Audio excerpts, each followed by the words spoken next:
Welcome to ModCast, a Civilization podcast focused on game modding. Rob, R8XFT. T. Pangolin. Jan Boruta. Alpha Shard.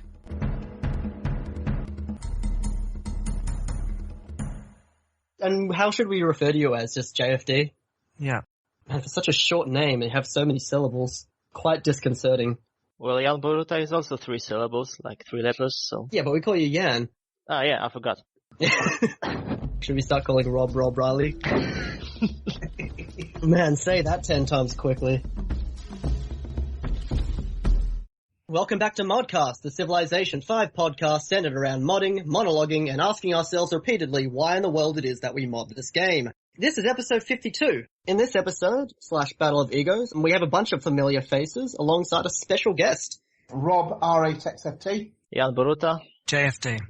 Fantastic. There was that recent Civilization 5 stream. They got 43 civilizations and they put them on autoplay from the beginning of the game to the end of the game and see what the AI did and what the world would look like if you just put all the vanilla civilizations in with one map. And then they redid that, but with a bunch of the JFD civilizations, and that was really funny to see which civilizations ended up being very powerful and which civilizations kind of got the short end of the stick, turned into a bit of a cluster duck. I didn't see it, so how did it end? The Shoshone were just completely overpowered. They turned fascist and gobbled up all the land in North America. Yeah, it was like the United Soviet Shoshone Union or something, and it was fantastic. It was really funny. The actual USSR did pretty well in the second Civ playthrough. Do you play much Civilization 5 at all? Sometimes. Not enough to really get a sense of balance or anything, evidently. Yeah.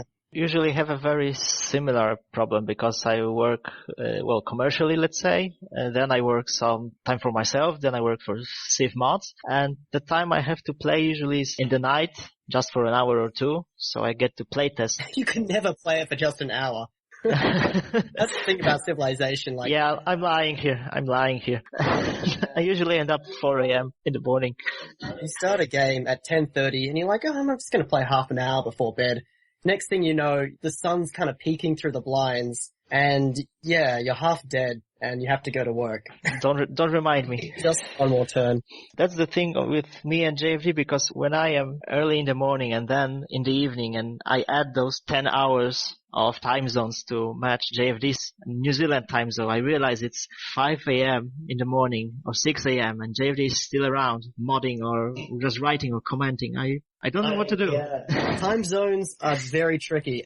The person that I communicate with the most within the modding scene is Nero, the Forgiven. He's a Canadian modder. And nearly like bang on at 1 o'clock or 2 o'clock in the morning, it's good morning. And you kind of cry. Like, it's 2 in the morning, man. I can't do this right now. It's funny how international it began. Especially, this podcast right now is fairly international. JFD's in New Zealand, I'm in Australia, you're in Poland, and Rob's in England. Usually we also have an American guy on the show, and it's oh man. Yeah, well, currently it is the EU versus Australia.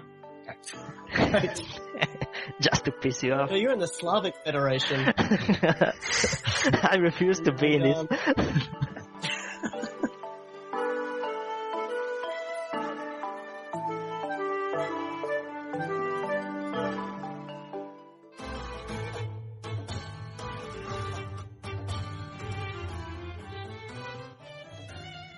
JFD is a very, very well-known modder. Essentially, when you think of Civilization 5 mods, he's one of the first people that you think of. He's essentially, I'm saying essentially way too much, but it's because it's true. He is essentially pretty much the premier Civilization modder when it comes to Civilization 5. Do you want to explain a bit about what it is you do and how you got to this stage? I'd been playing Civilization 4 for a while, at the end of its cycle. And then when Civilization 5 came out, I was a bit spoiled for all the civs. And I was sick of not having Sweden and the Pope to play. So those were my first civs. Very valid concern.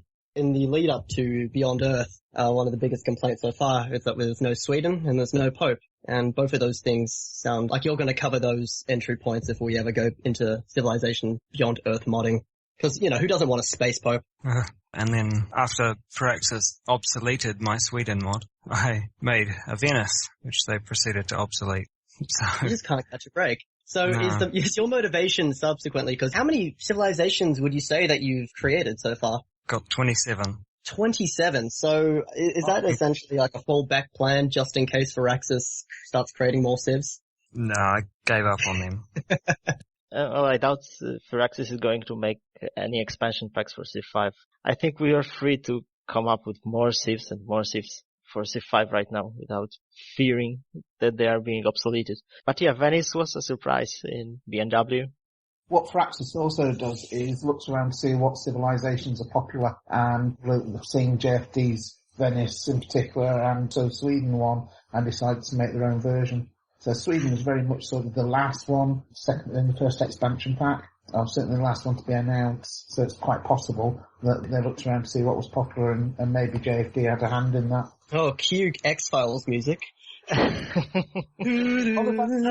Beach has actually admitted as much before. They do actually play mods, and they do see what's happening on the scene, and they do ideas. I was heartbroken when I listened to an episode of Polycast where it had one of the designers on saying that they were considering Australia, Canada, and the Inuit, but then that got replaced by Shoshone and Brazil. I started to cry in a corner for a while, and that's what got me into modding, because to represent the places what they left out. And, you know, that's a good entry segue point, because what civs people decide to do, what modders decide to do, they usually have an overarching theme in terms of the civs that they do. My theme is Colonious Legacies, civilizations focused around the colonial era, and I wanted to focus on, you know, the major ones that I thought Firaxis left out, namely Australia, Canada, Vietnam, the Inuit, that sort of stuff. And then last time on ModCast we had Hiram, who was going on about the more forgotten civilization, you know, the civilizations that built Petra, but everybody forgets who they are. So what sort of influences your civ designs, and what influences the civilizations that you create, JFD? It's a bit of a political outlet for me. Yeah? I'm a monarchist, great shameful admission. Oh dear, somebody has an opposing view.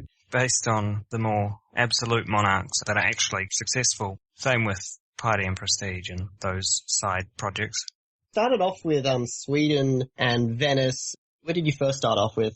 Well, Sweden was my very first, but then the Papal States was the second, and that one still exists. Right, and the Papal States is a really interesting. That's probably one of my favorite mods just because of the pure flavor in it. Instead of starting with culture, it starts with faith. The whole civilization tries to see that it was over like 100 megabytes, and I was wondering why that was, and that, you know, almost made me cry, baby tears. But it turned out it had its own massive soundtrack inside of it, and that was fantastic. The pure flavor and the energy that went into creating that civ is something really to be admired, so kudos for you to that one. Yeah, I enjoyed playing that because I like going down a religious route. So it was useful just having that one faith instead of the culture at the beginning, sort of getting the religion going. So I quite like playing as the Pope. It's supposed to make sure you get Catholicism before Boadicea does. You're looking at the civilizations that JFD's created, and they all have the same amount of quality to them. It's really extremely polished, no thanks to the art by Jan, but seriously, it's the meshing of like two major players in the civ modding scene, how you have somebody who's just extremely good at what they do on the modding side and someone really good at what they do on the art side, and when they come together, fireworks form and babies cry. It's great. I like all the unique abilities that are with JFD civs as well. I've stolen quite a lot, of course, but they're really, really good, quite innovative. And we talked before about synergy within civs, where you try and match the unique ability to the buildings or units. Do you actually consider that at all, JFD, when you're doing your civs, to make it all tie in together? Absolutely, all the time. My designs, the UA always directs the player towards one end, and the other uniques will guide them to that. It's quite opposite to how Firaxis does it. So if you look at Siam, for example, all these traits are completely all over the place, and it's only really the more recent Brave New World civs that kind of focus the player in a particular direction. So why is it that you wanted the player to go in one particular direction with one civ as opposed to choosing their own adventure? Well, when I play, the game is just too chaotic. I need some direction, and the civ is the perfect way to give that direction. No, I totally agree. Yeah, that's the problem of taking just one or two themes from the Civ's real history and turning it into a game mechanic, because like you said, at Siam, it has a lot of elements from a lot of Siamese history, and they don't really work together. But for example, when you have Prussia or Lithuania or the Pope, really, it all comes into play in a certain playstyle that I don't find them too restrictive. They just help achieve a certain type of victory. Absolutely, yeah. But in Civ you can pursue, well, all the types of victories with all the Civs. The focus and the theme, the historical theme, particular Civ tries to evoke, is just a guideline, I think. We were talking about Civs being too synergistic earlier, and JFD pointed out that we might have mistook the term too synergistic for too coherent or something like that. Like I pointed out that Lithuania is too synergistic, but in fact I realized after JFD pointed it out that it was just directing me into a very narrow path that it's tried to push the player in. So no founding religion and all about the Pantheon. And I find that really good. And I've mentioned this before, but as a player who was so stuck in the motions of picking tradition, the four-city tradition start, founding the religions, building Stonehenge early, I would find myself doing the same patterns so many times, and playing modded civs kind of force you down a path or the road untraveled. It's great because you get to learn new strategies and you get to experience new things. The other thing, of course, is that it's not just the human player that goes down that avenue. It's also the AI civs as well. So if I'm playing against the Papal States, because of those traits, it's more likely to follow a religious route, which is right. And I think that works for that as well. Yeah, for example, I always had Hungary become a religious powerhouse and a serious threat, and they were all warmongering, going wide, conquering. They always ended up as one of the most powerful civs on Earth. Well, just because this early religion focus and the bonuses from religion that they got, I don't think they are in place anymore, or are they changed around a bit? I haven't played with updated Hungary in quite a while, but earlier on they were really, really strong, even though there were complaints from the player side of things that they were underpowered and the bonuses were too situational when the player doesn't go for religion. It's a historical theme for Hungary to go for religion. What would you say your favorite civilization that you've created is? Most modders, they always have their own sort of pet favorite civilization that they've created. It would have to be Nicholas. There was a special request I made of Jan to do the art for. And it was pretty enjoyable for me, even though the Polish history isn't really, well, taken kindly. Yeah, let's just skirt around that past. Nicholas is also a very fine Civ, and in my games, he always, as an AI, ended up wonder-mongering, just like his UA tells him to do. So it was really great to have him in a game. And in one game, I had Nicholas and Peter of both Russias bordering each other and on the same continent as mine. And I was playing as Prussia, and we dogpiled Peter just for no reason. Oh man, I just want to see a true start location map of just kind of like Russia, just all the JFD's Russias. Just like Stalin versus Catherine versus Lenin versus Nicholas versus Peter versus all the 17 Russias that JFD has planned. So you've got more planned Russias, don't you? Yeah, there's about 3 more to go. Just a funny thing that occurs for me all the time, that JFD, you always choose all those monarchic civilizations or religious civilizations, and in the past you always ranted about the United States, that you are not interested in their leaders, but when you end up with Roosevelt and Lincoln, they end up being the best Americas around, and well, totally blowing Washington out of the water. The potency with which both Lincoln and Roosevelt do this to Washington is just astonishing. Well, those civs play out really nicely, and both have those choice-based unique abilities. Lincoln gets a wartime bonus, speedier unit production, lower maintenance, and Roosevelt gets great merchant or great engineer points when he adopts social policies. This is something that I haven't seen before with both those things, that they give some choice apart from the secret acts events and decisions mod. Yeah. The other thing to notice with the Lincoln mod as well, it has the unique ironclad replacement, which you can choose it to either be a ranged or a melee unit, and that is really cool in the game. Yeah. For me, it kind of evokes the spirit of America about choice and living your dream and all this liberty stuff. Oh, whoops. Which I'm totally sure that you planned out. No, don't change it now. Don't change it now. Fine, I'll change it. How dare you live out the spirit of America. In the flood of monarchies, which I'm also fond of, it's great to see that even though there is a very strong theme in JFD Civs, so monarchy, religion, Europe, there are also those small snippets of other world that make it fresh, like the Khazars, for example, or revamped Carthage. Yeah. Like you said, the only other civ that I can think of that gives you that choice is the recent Khmer civilization, which gives you bonuses for completing wonders, and you get to choose between a food bonus or a faith bonus. Jeff D, how much does the modding scene sort of spur you on to do even better civs? For example, we were talking before, there's so many cool civs out there and so many teams seem to be doing it that inspire each other. Do you find that yourself, or does it not really bother you too much? Do you just do what you're doing anyway? I seem to do things pretty uniquely, so I just do my own way. And have you found it being more and more complicated to actually do a civ? Because every civ's now got to have decisions and events, it's got to have true start locations, it's got to have so many different elements as more of these mods come out. Are you glad that they're actually there? Well, it can. It depends upon the civ. I mean, how hard it is to find events and decisions. Jan's been pretty good at... Every now and again we just find that the bar is constantly being raised because, JFD civs are just including everything, compatibility for everything. Thanks, JFD. Now I have to include this as well. Yeah, and since Rob has like 80 of his civs in Anno Domini, it gets, I believe, very tedious to make everything compatible. Yeah, I've put events into the next section of Anno Domini, but not decisions. There's 84 civs there, for goodness sake. It would be a case of putting in decisions for decision's sake, I think. I might put some generic ones in, but not per civ.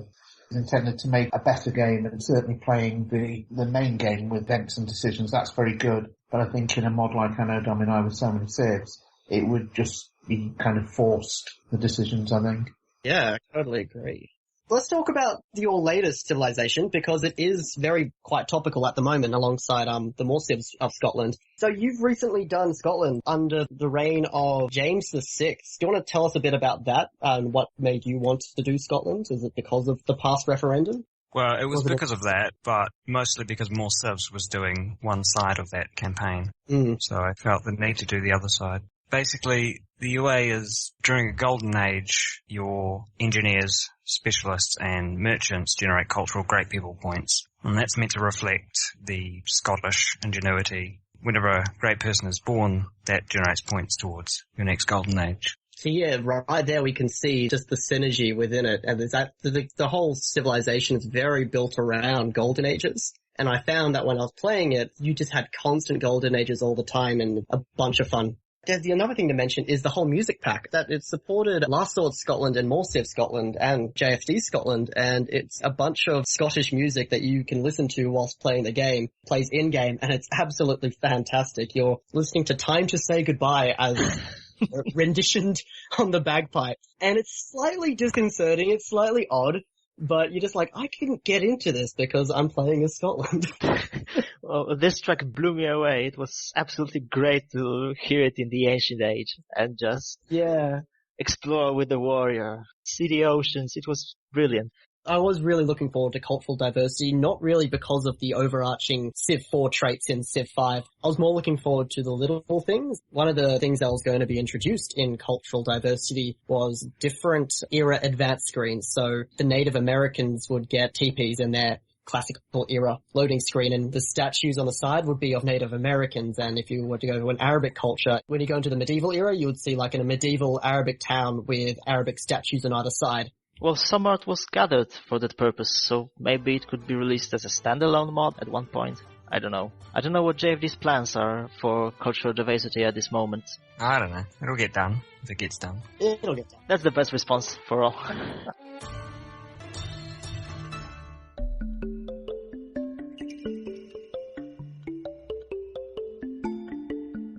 We talked about JFD Scotland, which obviously was on the no thank you side of the referendum for Scotland becoming an independent country. But the More Civs has a different take on it. They have Scotland under Robert I Bruce. I don't know how you pronounce that without it being a bit convoluted, but it's Robert the Bruce, the Robert I of Scotland, and he's on the quintessential freedom side of the argument. It's a really interesting civ that even though they are the same country, they are completely contrast in ideology and attributes.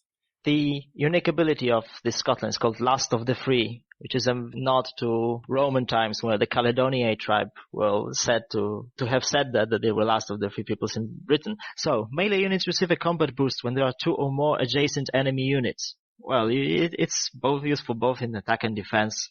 just so you're outnumbered, you get it. +1 culture for every 2 hill tiles adjacent to a city. So this is a really powerful ability early in the game. Yeah, +1 culture for every 2 hill tiles adjacent to a city. Now, before I came into this cast, I was actually playing a very long game with the Morsiv Scotland, and I found this actually to be really quite powerful. The faith thing is alright if you're Boudica, because the rest of the traits balance out because it is a pretty terrible civ.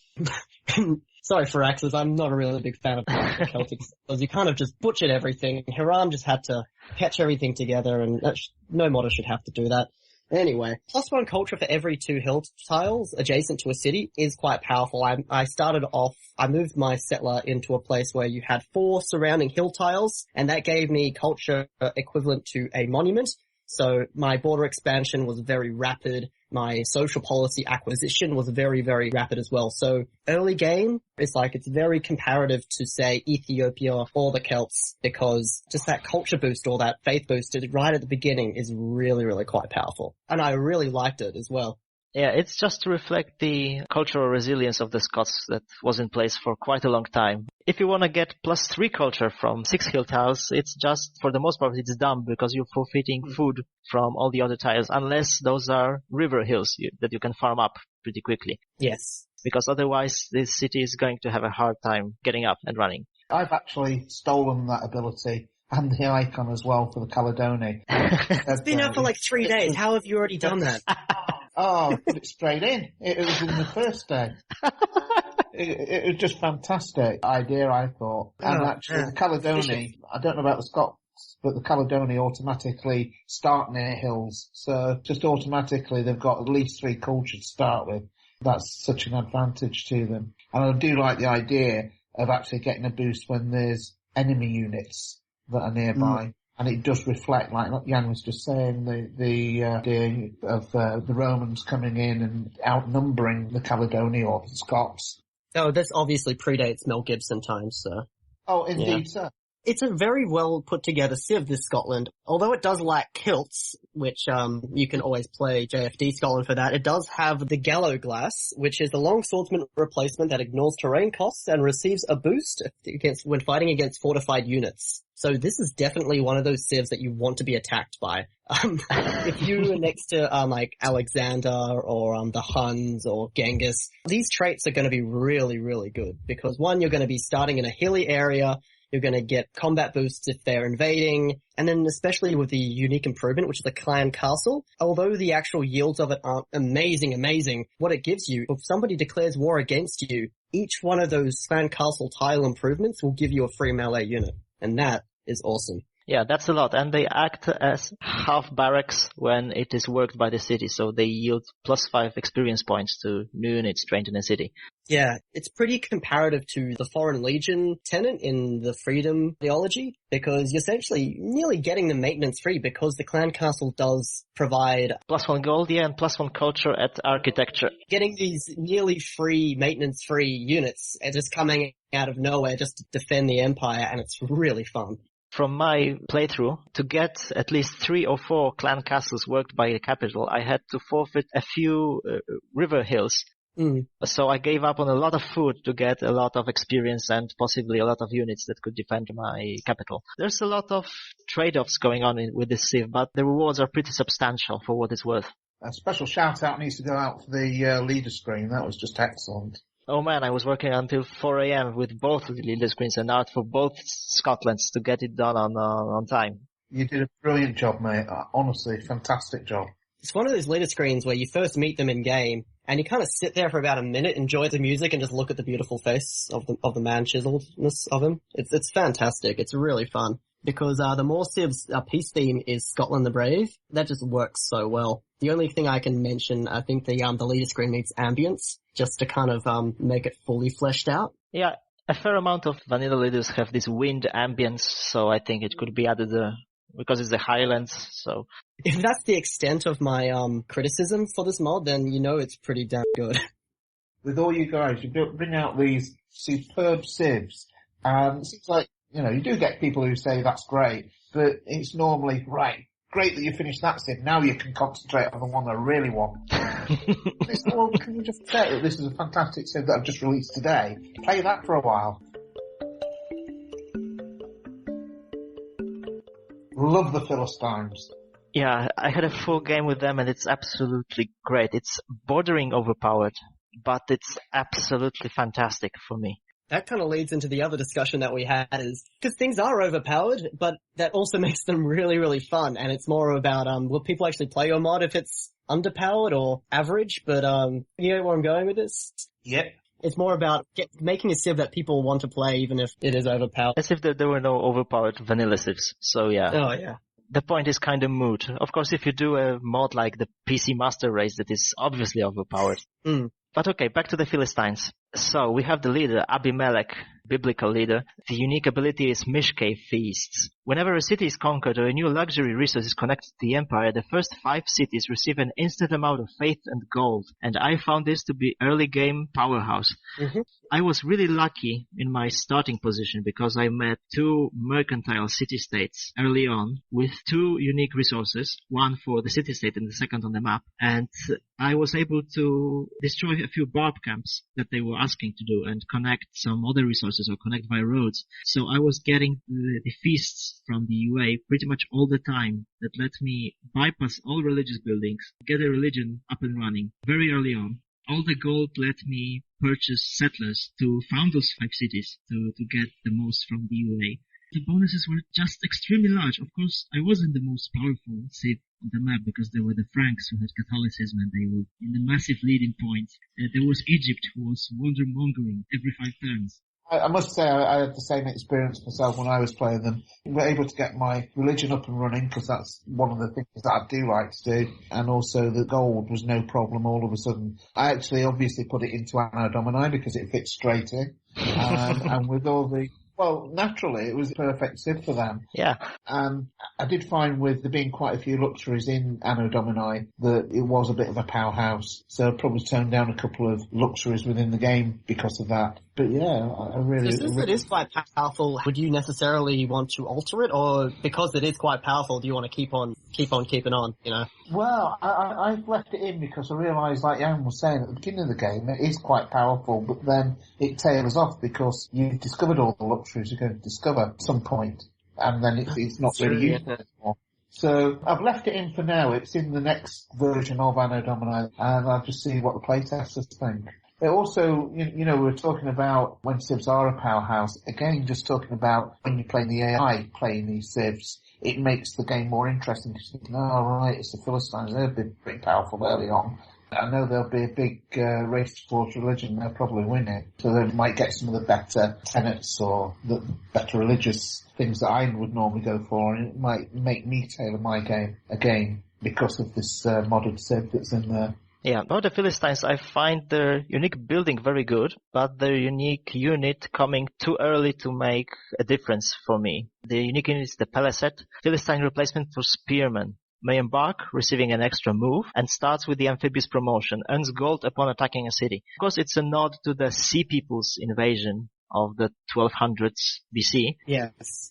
But yeah, it came too early for me to really make a difference because I was trying to outwander Egypt. I wasn't producing enough units. I woke up in the medieval age when the unique unit was long gone. I only had one, this unique spearman, upgraded to a pike. So yeah, perhaps it was a fault on my part that I wasn't going warmongering. I don't know, I think it's good to but actually it's worth noting that I built a bunch of barracks when I was playing with the Philistine, and I named all of my Pelosets Aquaman and name all the submarine or stuff like that just because I'm a massive nerd. But it's really fun to rack up like a big selection of aqua people because they have that amphibious promotion and that doesn't go away on upgrade. And that's really fun to have those early amphibious promotions, and you can essentially pull off a Songhai because Songhai also has the amphibious promotion, which essentially turns all of your embarked units into triremes. Yeah, marines of sorts. Yeah. In fairness, the unique unit has to be early because it's Philistines we're talking about. Yeah, of course. But I get the point. But like Jet says, it does really carry on to the other units as well. Probably, in a sense, doesn't make the Civ too powerful, because if they had like a unit that was on steroids as well as that trait at the beginning of the game, then probably would be unbalanced. Yeah, same with the unique building, which is a bit better, but it's also sometimes a hit or miss and forces a certain settling pattern. So, it's the brewery. Philistine replacement for Colosseum. Provides +2 happiness and costs maintenance. The info on the front page is wrong and outdated because Luigi introduced maintenance to this building, and it generates faith and gold on wine and wheat resources. And I think there was a third resource included, but I don't remember. So you only get your regular Colosseum in normal towns, but if you have wheat and wine around, you get faith and gold for them. Kind of situational. It's a regular building otherwise if you don't settle in certain spots. And the rewards for settling in certain spots are pretty... It's got that sort of synergy, hasn't it? Because it's golden faith then that it's increased. Yeah, exactly. The rewards for this building are pretty moderate, but along with the unique ability, it's all centered nicely around faith and gold. Oh yeah, it's crazy when you start in the desert with a civ. If you get desert folklore with floodplains and wheat, the snowball never ends. The ride never ends. You're going to be on Mr. Philistine's wild ride, and it's going to be a fantastic game. What is apparent here is that Luigi is another modder that adds compatibility to everything. Let's see. Supports historical religions, decisions, map labels, and not another Earth map packs, piety and prestige, which hasn't even come out yet. Thanks, JFD. Yeah. It's a recurring theme on ModCast right now that... Stop setting the bar so high! Luigi's sort of a South American JFD, isn't he? Really? Yeah, but he's a complete modder. He can model. Fantastic. The leader screen again is superb. What is it with the modders around the Pacific Rim? Crazy. We must get Luigi on a future ModCast. Oh, certainly.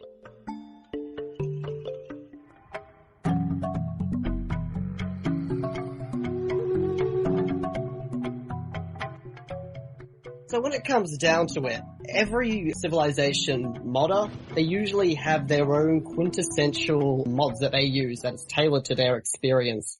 I, for example, have a selection of mods that I like to use to increase immersion in my game, but I'd be interested to hear what the other members of this panel use in order to enhance their game, which makes it so much better than vanilla. And I'm not talking about the civilizations, I'm talking more about the little tiny details or the enhancements that you use in order to make that game that much more fun.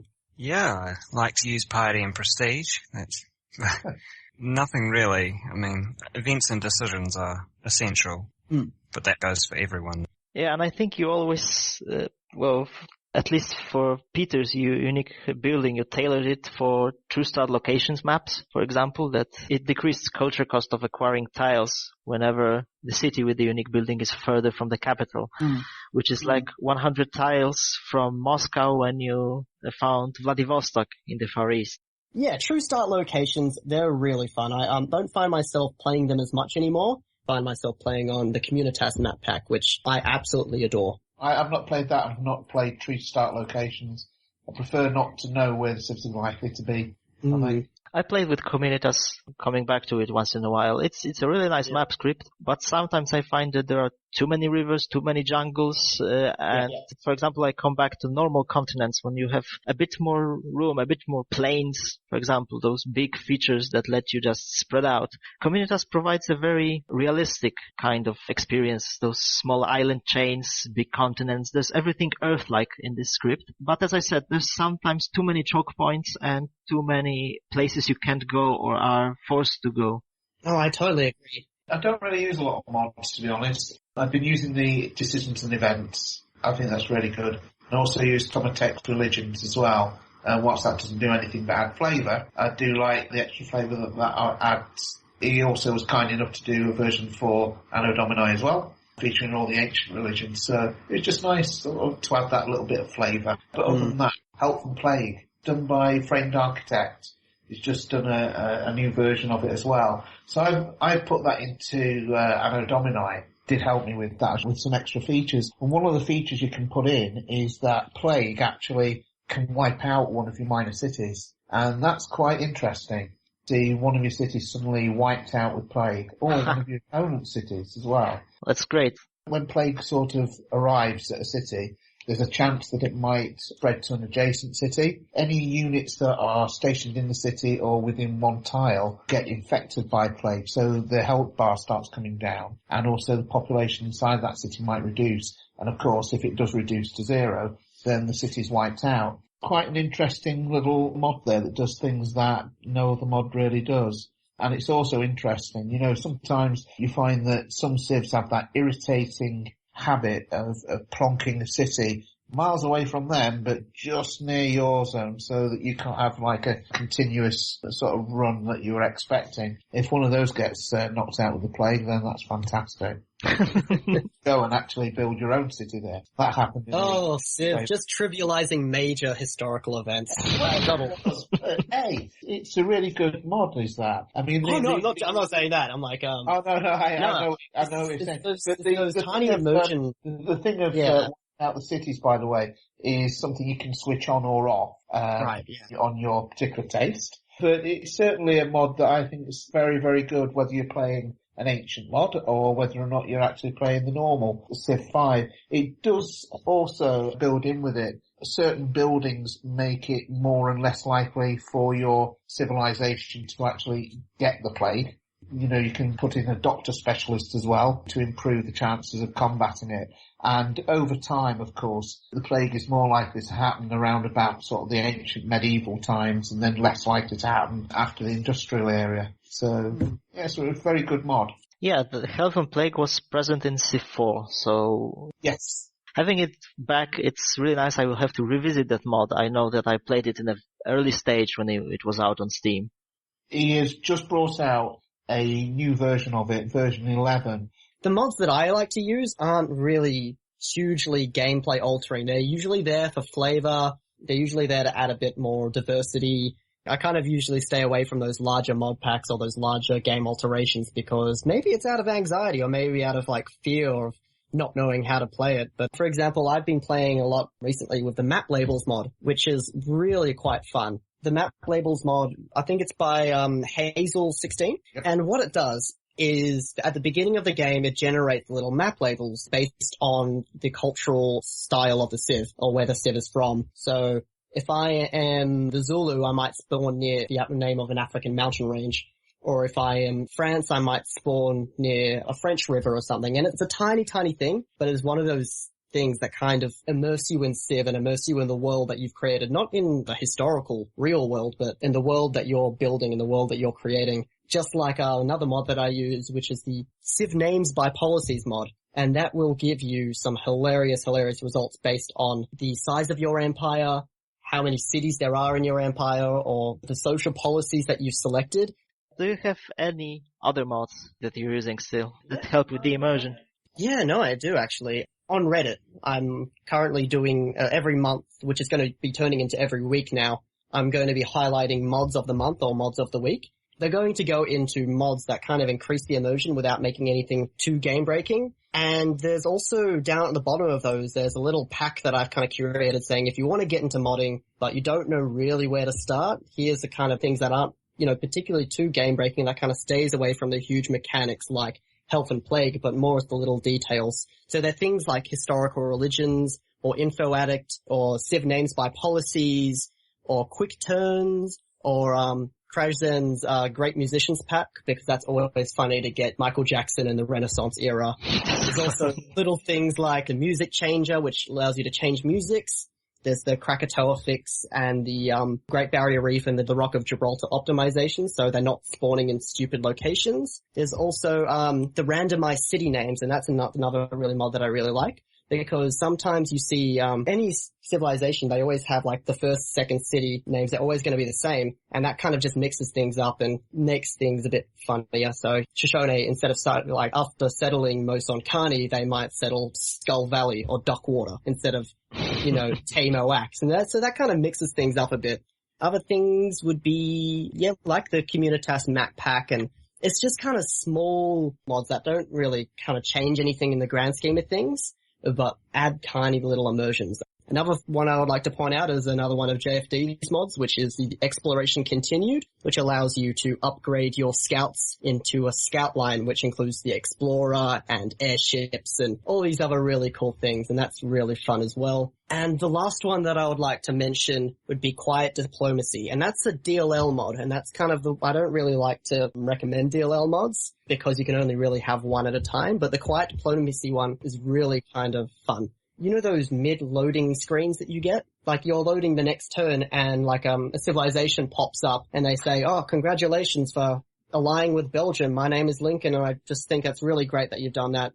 And that really doesn't really do anything. That kind of, you can only say okay to that. Gets rid of that, and it tells you, beginning of the next term, saying you have a message from this new person. And that makes games a lot more speedier and a lot less tedious. Yeah, so about those two JFDs mods, the exploration continued and the compatibility with map labels. I think I stopped using map labels because it was, or still is at one point, incompatible with Tojo's Japan. Mm. I don't know if it breaks something, but the map labels window didn't open at the start of the game when Tojo was enabled, and I don't know what the problem was. And since I wanted Tojo in my game, for whatever reason imaginable, I had to switch off map labels. And about exploration continued, I believe it was going to get an update, but I'm just extremely lazy doing art for it, and there's still some icons to be done. Exploration continued is really fun though, but I find that the cost for building explorers is extremely low. So I remember one game, the Sue mod by Tomatech, he was building so many explorers because the cost was so low that I decided to put in the standing army tax, and he went from like getting 1,000 gold per turn to like negative 3,000 gold per turn, and I was just slyly chuckling to myself like, oh you.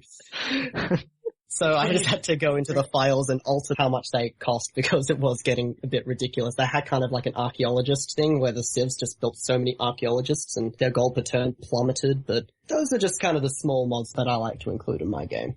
Since you mentioned the Nutty's randomized city mod, Yes. I forgot that I actually used that. He was kind enough as well to put in a slight change that I wanted to it, whereby the first 4 cities would have their original name, and then after that it would do the random names. I preferred that personally.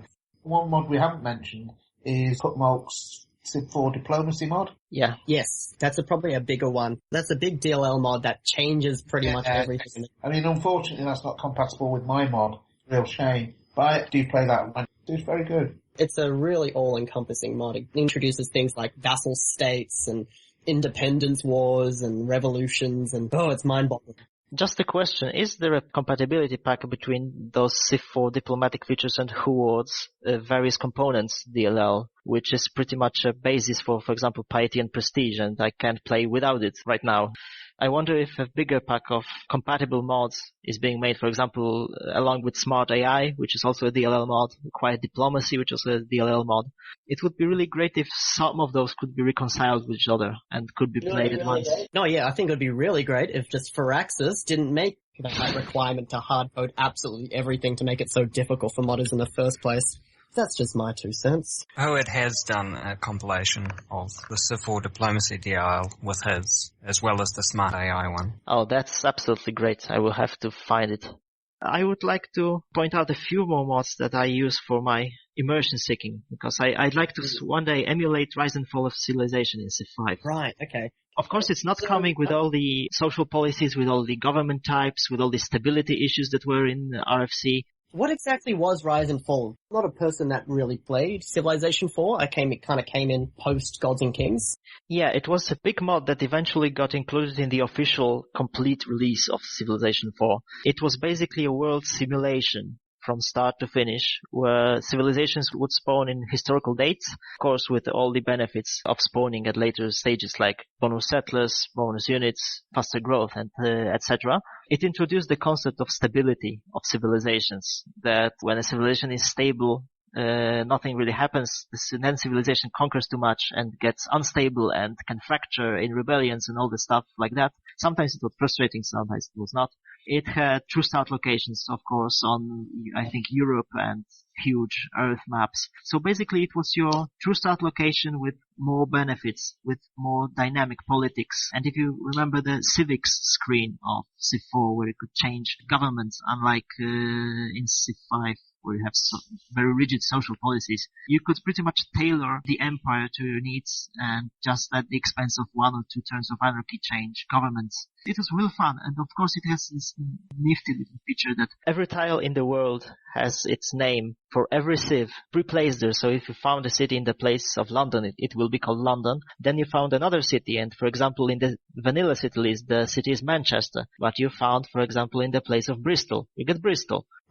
It was all dynamic, and I think there was a system in place for Rise and Fall of Civilization for Civ 5. At least Rai posted a few screenshots of very early game with Greeks in his mod where they had proper city names. But yeah, it never came into fruition. So what I always was trying to do in my games when I wasn't playing randomized maps, I tried to get all those small mods in place. It can be emulated. Like currently I'm using all the ethnic units mod that changes the models of units depending on their civ. It's really great.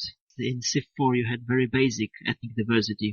Of course I'm using events and decisions that come with civilization specific events and decisions as well. Of course Tom Attack's historical religions complete pack with about, I think it's 80 religions. And most of the new civs have their own small specific religions that they've always found. And the last mod I am pretty much using all the time is more luxuries. Yes, that's mentioned. By Barathor, and more pantheons that come with more luxuries that address all the new resources that are placed on the map. Yeah. It's important what you just mentioned there with Tomate's historical religions, because whilst on the face of it, it's just an aesthetic change. The important thing is that each civilization more or less chooses a religion that is their religion, rather than once Buddhism's gone, all the civs that you would associate with Buddhism just chooses a random one from the other 11.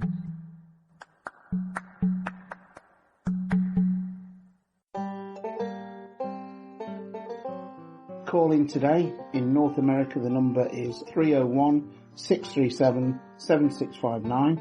That's 301-637-POLY. In Europe, 44121-288-7659. That's 44121-288-POLY. The only thing worse than being talked about is not being talked about. You can Skype us at the Polycast or email us at thepolycast@gmail.com. For more information on ModCast, our sibling shows Polycast, Revcast, Civcast and Turncast, or about Polycast in general, log on to the series' official website at thepolycast.net. About that Civ names by policies, there's one thing that's always been disconcerting for me. I don't know, I'm not a native English speaker. That it put the civilization adjective in the beginning of the name. For example, French Kingdom or French Grand Duchy. While I'm used to, for example, Grand Duchy of France or Kingdom of France. Whilst you might have the German Communist Federative Republic or the Swedish Socialist Union, that's not really what they would be in real life. The reason that they've done that, though, is because it actually changed the names of the civilizations in the game and subsequently in the Civilopedia and how they're listed in the Diplo menu. Yes. So if you have the Kingdom of France or the Duchy of America, it would be listed by the K's or the D's of the Duchy or the Unions, you know. So it's easier to find if they're alphabetically linked to their real alphabetical name. Yeah, of course, but when you start the game and you have this end turn or new turn bar, you have, for example, Napoleon of France. So I just thought that maybe the name could be inserted between Napoleon and of France. So Yeah. It's kind of like when you're looking at JFD's mods, when they're all in the mod select menu and you're trying to find Italy. You have to find the Kingdom of Italy, but if you don't know the historical thing, you're just like, where's the Italy mod that I just installed? Oh, it's under the Kingdom of Italy. Yeah, but or something like that. But I look at the moment the list of mods in my mod folder, and they are all labeled first JFDs, then there are 7 the Empire of, yes. and there are 13 the Kingdom of, and they are then listed alphabetically. And then there's 2 the Empires of Russia. Like, whoa. Yeah, but this is at least categorized, so you can find it more easily. You see, the downside to trying to emulate RFC would be that a configuration screen would take a good half an hour to load. Well, it already takes a half an hour for me because I'm running at about 120 mods, 50 or 60 of which are new civilizations, and man, yeah.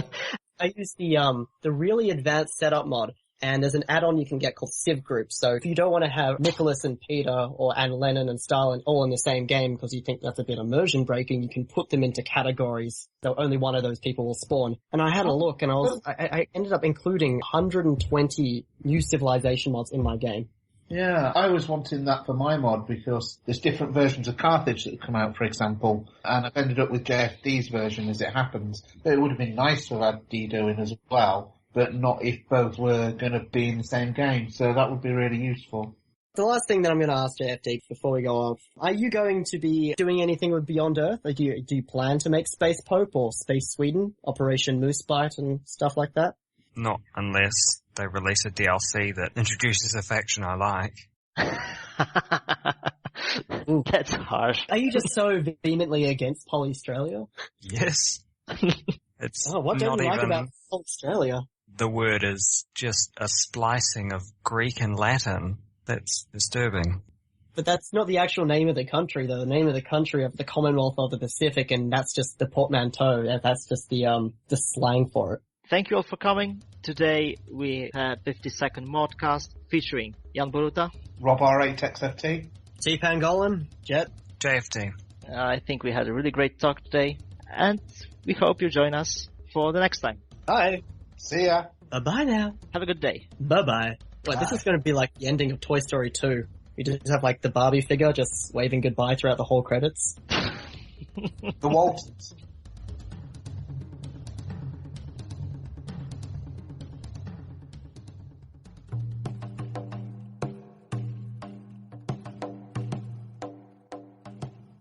Do you want to explain a bit about what it is you do and how you got to this stage? I don't know. I mean, he wasn't playing Hungry correctly at the time. So. Make sure that what I... Rob, could you repeat? You've entered the Terminator mode. We're still waiting for that, aren't we? Yeah, I don't know if JFD wants to take that one on. Oh, didn't you see? Weren't you a part of Icon Gate? No, That was revealed in Icon Gate. It was revealed in the Icon Gate? Oh, damn. Yeah. I missed that. Maybe it wasn't revealed. I don't know. I'm rambling, and I have no idea what I'm going. I'm slightly drunk as well. So, Well, the other thing... please edit that out. So what you planned for Babylon splits, JFD? You have any thoughts about that at the moment? I don't know. Getting a bit far from Europe for me. I thought you mentioned in your thread that you were going to do that, but maybe I was mistaken. Idly. Maybe. In 2 years. Maybe JFD has an idea for a discussion also. I have no idea. Thank you, oh enlightened one. I'm the guest. It's oh man, I can just imagine how like Anno Domini just be one of those mods that would be. Hello, what do you say? Sorry, you cut out there. I don't know. I have a problem with the connection. I don't know what's going on. The recording is going smoothly. We've got 40 minutes so far, so if we could make a second 40 minutes, I think Dan would... I think Dan's going to butcher that down to like 25 at least. Yeah, so... JFD, do you have any final thoughts, or is there anything that you wanted to talk about in particular? Not really. No, fantastic. Such a small thing, but it's really powerful. So wait, do we want to start recording and talking about it now, or? Yeah, the recording is ongoing right now, so... God damn it! Okay.